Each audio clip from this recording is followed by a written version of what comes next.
नमस्ते साथियों, आज हम बात करेंगे पुश्तैनी ज़मीन में हिस्सा किस प्रकार से लिया जाता है। किसी व्यक्ति को उसकी पुश्तैनी ज़मीन में हिस्सा नहीं मिल रहा है, या तो उसको हिस्सा नहीं मिल रहा है या फिर उसको हिस्सा कम कीमती ज़मीन का दिया जा रहा है, ज़मीन का दिया जा रहा है, ठीक है। या फिर उसको जो ज़मीन दी गई है वह कम कीमती है। इसमें तो या तो कम कीमती दे रहे हैं या उसको दे दी वो कम कीमती है, या उसको हिस्सा ही नहीं दिया जा रहा है। तो किस प्रकार से कानून के माध्यम से वो अपना हिस्सा बिना अपने भाइयों से या अपने पिता से झगड़े प्राप्त कर सकता है, यह इस वीडियो में मैं आपको बताऊंगा। सबसे पहले अपन समझते हैं कि पुश्तैनी जमीन कौन सी होती है। पुश्तैनी जमीन का मतलब होता है, जैसे कि ये व्यक्ति है मोहन, ठीक है, इसके 3 लड़के हैं, राम, गणेश और दीपलाल, ठीक है। एक पुत्री भी समझ लो, जैसे हीरा भाई, ठीक है। अब इस व्यक्ति को जो जमीन, गणेश के लिए कौन सी जमीन पुश्तैनी होगी? जो हीरा के पिता से ही, मोहन के पिता से मोहन को मिली है। जैसे मोहन के पिता का नाम जैसे मान लिया शिवराम, तो जो जमीन शिवराम जी से जो जायदाद मोहन जी को मिली है, उसमें राम का, गणेश का, दीपलाल का और हीराबाई का जन्म से अधिकार हो गया, ठीक है। एक बात तो हो गई ये, यानी कि दादा की जमीन या जायदाद में हिस्सा हो गया। दूसरा, जैसे मोहन ने कोई जमीन खुद खरीदी है, अब वो मोहन चाहता है, गणेश चाहता है कि मुझे मोहन जी जो जमीन खरीदी है वो मुझे मिले। तो मोहन जी के जीवन काल में मोहन या गणेश जबरदस्ती मोहन जी से जमीन नहीं ले सकता। यानी कि पिता ने जो जमीन खरीदी है उनके जीवित रहते, ठीक है, जीवित रहते पुत्र जबरदस्ती हिस्सा नहीं ले सकता। जब मोहन जी शांत हो जाएंगे तब भले ये मोहन जी जमीन खरीदी हो, इन सबको बराबर बराबर हिस्सा मिल जाएगा। यानी कि आपको समझ में आ गया कि कौन सी जमीन पुश्तैनी है और कौन सी नहीं है। मोहन जी जो जमीन खरीदी है वो पुश्तैनी नहीं है जब तक मोहन जी जिंदा है। जैसे ही मोहन जी के 100 साल पूरे हो गए, मोहन जी की जमीन भले मोहन जी ने खरीदी है, सबका बराबर बराबर हक होगा। इस प्रकार से पुश्तैनी जमीन आपको समझ में आ गई। अब इसमें किस प्रकार से कौन कौन सी, जैसे पुश्तैनी जमीन में, पुश्तैनी जायदाद में क्या क्या आएगा, अपने सबसे पहले ये समझ लेते हैं। पुश्तैनी जायदाद में जैसे आ गया, एक तो मकान आ गया, ठीक है, ये प्लॉट आ गया, या आप इसको बाड़ा भी कह सकते हो, बाड़ा आ गया, ठीक है। दूसरा आ गया खेती की जमीन। ये तो क्या होगी, खेती की जमीन, मकान, बाड़ा, ये दोनों, इनको यूं भी बोल सकते हैं अचल संपत्ति, जो चल नहीं सकती, ठीक है, एक जगह स्थिर है। दूसरी चल संपत्ति। अब चल संपत्ति में क्या हो गया, जैसे जेवर हो गए, 2 व्हीलर हो गए या 4 व्हीलर हो गए, ठीक है, या इनके बैंक में जमा पैसा भी हो गया, पिताजी या दादाजी है, तो वो आपके कौन सी आ गई, चल संपत्ति में। तो इन सब में, चाहे वो अचल संपत्ति हो, चाहे वो खेती की जमीन की संपत्ति हो, चाहे वो चल संपत्ति हो, इन सब में हिस्सा पुत्र का बनता है। पुश्तैनी जमीन जो मैंने पुश्तैनी जमीन समझाया, उस पुश्तैनी जमीन के उस पुश्तैनी हक के हिसाब से आप सबका हिस्सा उसमें बनता है। तो कैसे बनेगा, इसके लिए क्या करना होगा? एक तो स्थिति वो आती है कि भाई अच्छी जमीन अपने पास रखना चाहते हैं, ठीक है, और आपको कमजोर जमीन या मकान भी देना चाहते हैं, तो मकान का अच्छा वाला भाग वो रखना चाहते हैं और आपको खराब वाला भाग देना चाहते हैं।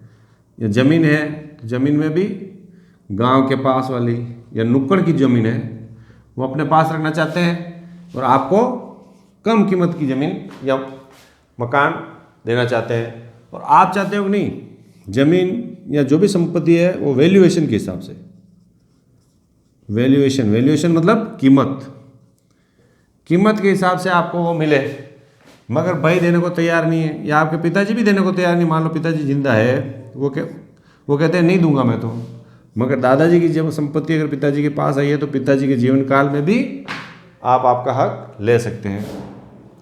तो आप झगड़ा करके तो ले नहीं सकते। कानून से किस प्रकार से लोगे? तो कानून में यूं है प्रावधान कि अगर आप केवल खेती की जमीन लेना चाहते हो, ठीक है, खेती की जमीन जो रिकॉर्ड में, रेवेन्यू रिकॉर्ड में दर्ज हो, उसके लिए तो आपको बंटवारा का मुकदमा कहाँ करना पड़ेगा?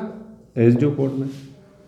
दूसरा, आप केवल मकान का करना चाहते हो, जैसे मकान, प्लॉट या बाड़ा, आपको लगता है खेती की जमीन तो है ही नहीं हमारे, या है तो उसका बंटवारा हो चुका है और केवल मकान प्लॉट बाड़ा की करना है, इसके लिए आपको कहाँ करना पड़ेगा?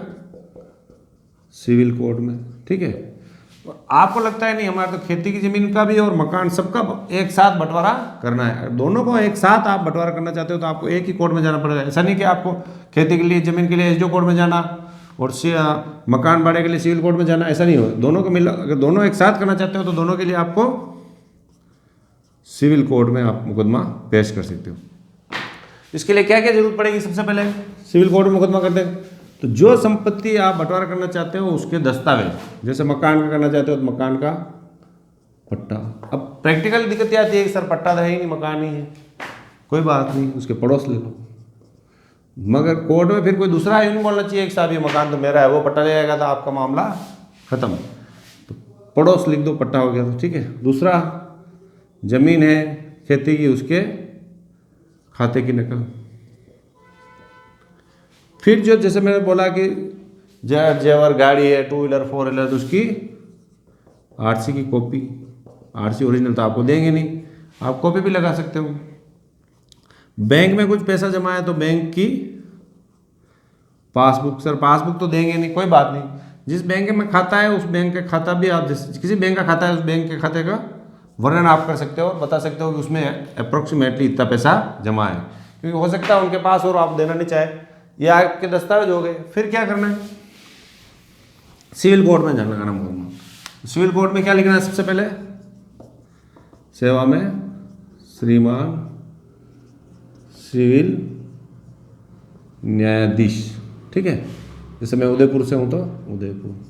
अब जैसे जो व्यक्ति हिस्सा लेना चाहता है, चाहे अकेला भाई हो, बहन हो, बहन भी ले सकती है अपने भाइयों से हिस्सा, अपने पिताजी से हिस्सा, जो भी है। जैसे मान लो बहन है, जैसे इसका नाम है मीना, जो भी नाम लिख दिया, या भाई भी हो गया, जैसे गणेश, तो गणेश हो गया। किन से लेना चाहता है हिस्सा? तो बनाम। जो बाकी आपके भाई बच्चे हैं उन भाइयों के नाम लिख दो, राम, मोहन।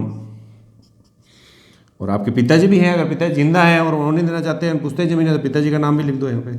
यहाँ एक भाई का नाम लिख दो, दूसरे भाई का नाम लिख दो। ये कौन बन गए? प्रतिवादी। ये वादी प्रतिवादी। फिर आपको क्या लिखना है? आपकी जो फर्स्ट कॉलम में आपको फिर आपको लिखना है विषय, क्या लिखना है? बंटवारा, बंटवारे हेतु। फिर फर्स्ट कॉलम में आपको क्या लिखना है? जो भी संपत्ति है उसका वर्णन, कि ये संपत्ति हमारा है, वर्णन लिखना है। फिर सेकंड कॉलम में लिखना है भाई ये संपत्ति है जिसकी नकल है, जो भी है उसका वर्णन करना है। सेकंड कॉलम में लिखना है आपका सजरा। सजरा मतलब क्या? आपके संपत्ति आपको किस प्रकार से प्राप्त हुई? कि मेरे पिताजी ये थे, उनके दादाजी ये थे, दादाजी के पास संपत्ति थी, उनसे ये पिताजी के पास है, पिताजी भी जिंदा है या नहीं है, तो उनका मृत्यु इस तारीख को हुई। फिर हम 4 भाई हैं, 2 भाई हैं, तो हमारा हिस्सा इतना बनता है, 1/4 बनता है, 1/4 बनता है, मुझे 1/4 नहीं दिया जा रहा है। ये सेकंड कॉलम में लिखना है। फिर कब्जा किसका है? कब्जा के बारे में लिखना। अगर कब्जा आपका है तो लिखना कब्जा मेरा है, इतनी ज़मीन पे है, इतनी पे नहीं है। कब्जा नहीं है तो नहीं लिखना, मुझे कब्जा भी दिलाया जाए। और अंत में लिखना है कि जो भी संपत्ति जो मैंने कलम संख्या 1 में वर्णित की है उसका मेरा जो भाग बनता है, आपका अगर 1/4 बनता है या 1/2 बनता है, वो मुझे कोर्ट के जरिए दिलाया जाए। साथ में उस संपत्ति मेरे नाम पर रिकॉर्ड में, ठीक है, रिकॉर्ड में करने का आदेश भी दें, क्योंकि नाम पे भी तो करा नहीं है। तो कोर्ट क्या करेगी इसमें?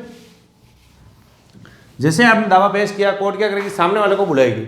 सामने वाले को बुलाने के बाद उनसे जवाब मांगेगी, भाई है कि नहीं है, तो वो बताएंगे कि भाई पूछते नहीं है या नहीं है, नहीं है तो उन्होंने अगर खरीदी है तो किससे खरीदी है, ये सामने वाले आएंगे। फिर क्या होगा? जवाब, उनका जवाब आएगा कोर्ट, ठीक है। जवाब आने के बाद क्या होगा? आपकी खुद की गवाही होगी, आपकी गवाही होगी, फिर सामने वाले की गवाही कि कौन सी संपत्ति कहाँ है, ये फॉर्मल है, जो भी है गवाही हो जाएगी। फिर आ जाएगा निर्णय। निर्णय में जो संपत्ति पुश्तैनी कोर्ट पाएगा कि हाँ भाई आपने जो लिखी है वो सारी पुश्तैनी है, उसमें कुछ छूट गई है तो उसमें नहीं मिलेगा, जो पुश्तैनी है उसमें जितना हिस्सा है आपको उसकी आपकी क्या बन जाएगी, डिक्री। और डिक्री अनुसार पालना में रिकॉर्ड में भी राजस्व अधिकारी लेंगे, रिकॉर्ड में दर्ज कर देंगे, रिकॉर्ड में भी आपकी दर्ज हो जाएगी। इस प्रकार से आपकी जमीन या संपत्ति जो भी है वो कानूनन आपको मिल जाएगी। और मौके पर आपको कब्जा लेना है तो कब्जा लेने की आप रिपोर्ट भी कोर्ट में पेश करेंगे तो आपको कब्जा भी कोर्ट के द्वारा दिला दिया जाएगा।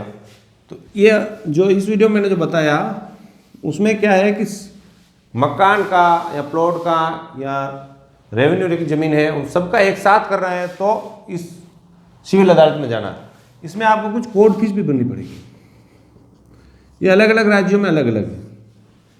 एक तो अलग अलग इसका निर्णय क्या है, राज्य अनुसार अलग है, ठीक है। दूसरा संपत्ति अनुसार कि कितनी संपत्ति है। भाई कोर्ट आपका बंटवारा करे तो कोर्ट को भी कुछ फीस देनी पड़ेगी ना, तो कोर्ट उसको कोर्ट फीस बोलते थे। संपत्ति अनुसार एक राज्य अनुसार ये अलग अलग है। तो आपके राज्य में कितनी है आपको आपके संबंधित कोर्ट में जाके इस संबंध में पता करना पड़ता है। ज़्यादा नहीं होती है, लगभग 1% या उससे आसपास ही होती है। दूसरी बात कि साहब कितने समय में यह फैसला हो जाएगा, करीब 2 से 3 साल में, ठीक है। 2 से 3 साल में ये फैसला आपके हो जाएगा। इस संबंध में आपके मन में और भी कोई प्रश्न होंगे तो मेरे नंबर है 8619876831। इस पर आप प्रत्येक संडे को शाम को 7 से 8 PM फ़ोन करके पूछ सकते हैं। शुल्क क्या लगेगा, है ना। शुल्क की बात करेंगे, शुल्क है बिल्कुल निःशुल्क पहुँच सकते हैं। मगर आपको किसी भी गरीब व्यक्ति की सेवा करनी, क्या सेवा करेंगे, उसको खाना खिला देना, ठीक है, कपड़े दे देना।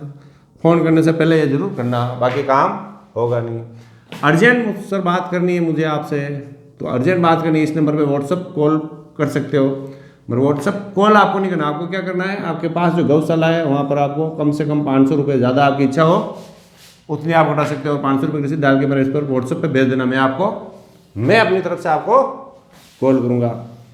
तो आशा है आपको ये पूरी बात समझ में आ गई। मैं हूँ एडवोकेट मुकेश कुमार, गोपाल उदयपुर राजस्थान से। Thank you.